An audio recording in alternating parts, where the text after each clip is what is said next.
uylarda tez svet o'chayotgan bo'lsa, mana shunaqa yangicha texnikalarni olish payti keldi shekilli. E'tibor bilan kuzatinglar. 5,5 kilovat akalar, 5,5 kilovat.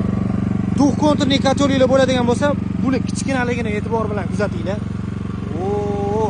Taxminan 2 qarichda, sal kattaroq bo'lmasa mana 5,5 kilovat bor. Agar bundan boshqacha eskicha generatorlar bo'ladigan bo'lsa, mashinada bo'lardi kattaligi. Buni bemalol bitta qo'lda mana surib ketsanglar bo'ladi. Benzinoviy расходi soatiga 0,6 litr benzin. Mana nomoda akkumulyator o'ladigan bo'lsa, mana bu qo'l bilan bitta tortib zavod qilsanglar bo'ladi. Garantiyasi 1 yil. Bu sal qimmatroq variant. Endi sal arzonroq varianti bor. Mana bu bitta podsosli variant.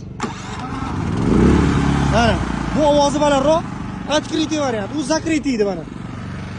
Bu arzonroq varianti. Ikkalasi ham nomer 1 rossiyskiy brendimizdan. Garantiyasi 1 yil.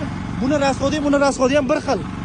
Ikkalasi ham invertorli, ya'ni tokka o'ynatmasdan beradi, bir xil tempda. Duh konturli kotollar oddiy generatorlardan, o'vantda turgan oddiy generatorlardan bu ikkala generatorimizning farqi, duh konturli kotollarni nagruzkaga solmasdan ishlatib beradi.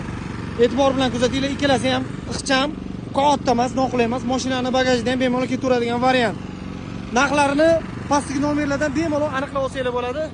Sog' bo'linglar, salomat bo'linglar. Bu videoni uyda tez o'chayotgan tanishlarga yorib qo'yamiz.